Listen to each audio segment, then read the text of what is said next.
Even though it limped to the finish line, Game of Thrones was a true television phenomenon, and now that it's gone, every streaming service seems to want a piece of that fantasy pie. Netflix already has seen great success with its adaptation of The Witcher, but coming April 23rd, the streaming service is releasing an all-new fantasy show based on the popular Shadow and Bone book series, aptly titled Shadow and Bone. But what exactly is this new show? Is it worth the watch? Well, check out today's video to tell you everything you need to know.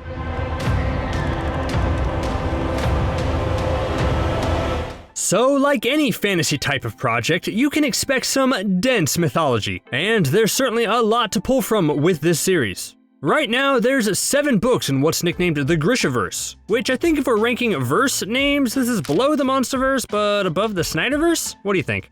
A Grisha is someone who can wield magic in unique ways. These magic powers differ, but they're pretty much a variation of matter manipulation. Anyways, in the Grishaverse, there's 7 main books consisting of the Shadow and Bone trilogy, as well as the Six of Crows duology. Now, this adaptation is interesting. Unlike the Game of Thrones approach, where the first few seasons were pretty much a 1 book equals 1 season type of thing, with a few exceptions of course, Shadow and Bone is taking more of a page out of latter Game of Thrones seasons by pulling from multiple books and storylines for its first season. The show will apparently follow both an orphan whose secret power may hold the key to freeing her home country from darkness, classic chosen one type of scenario, as well as implement the criminals working on an impossible heist. The main focus of the show will be Alina, the aforementioned orphan who enters the ranks of the Grisha and slowly starts to learn how to control her light summoning powers. Seriously, she's perfect to have around if there's ever a blackout, instant light source. But with this great power comes great responsibility.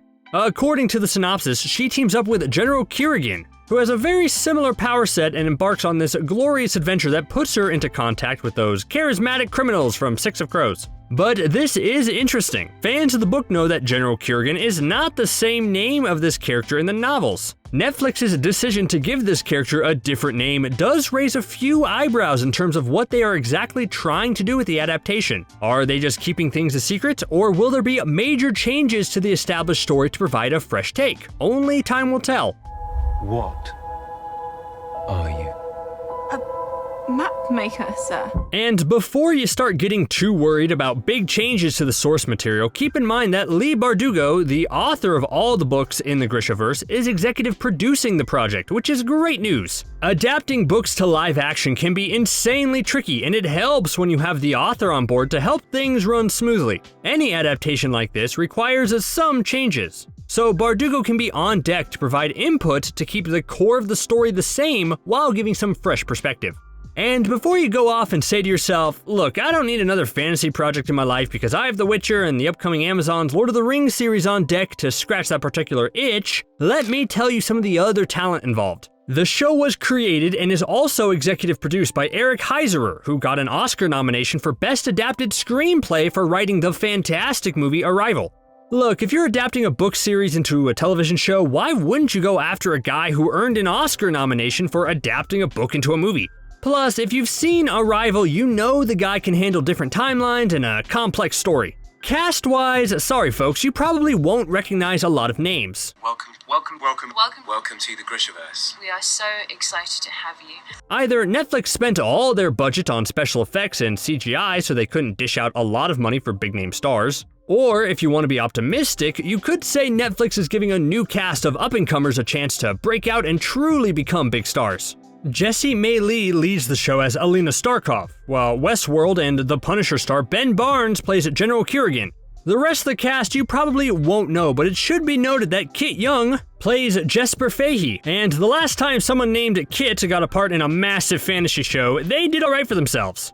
I mean, Kit Harington is even in the MCU now, so you know he's made it. Overall, Shadow and Bone is set to air on April 23rd and will run for 8 episodes. Since this is Netflix we're talking about, all 8 episodes will drop at one time. Will it be a success? Only time will tell. It certainly doesn't look cheap, so Netflix is needing a big critical and commercial response in order to keep it going. Though they must be confident. I'm sure they're really hoping it can latch onto that same audience that made The Witcher such a huge success. Ever since Game of Thrones, all streaming services want to have something similar, but with The Witcher already a huge hit, and the previously mentioned Lord of the Rings series from Amazon, do you think there will be enough space for Shadow and Bone to break out and become a hit? Now that's the multi-million-dollar question. Man, as much as we all like to bag on Game of Thrones now, it's really thanks to that show that we can experiment and have more fantasy epics on television. Here's hoping Shadow and Bone doesn't have a great start and then crashes and burns at the finish line, right?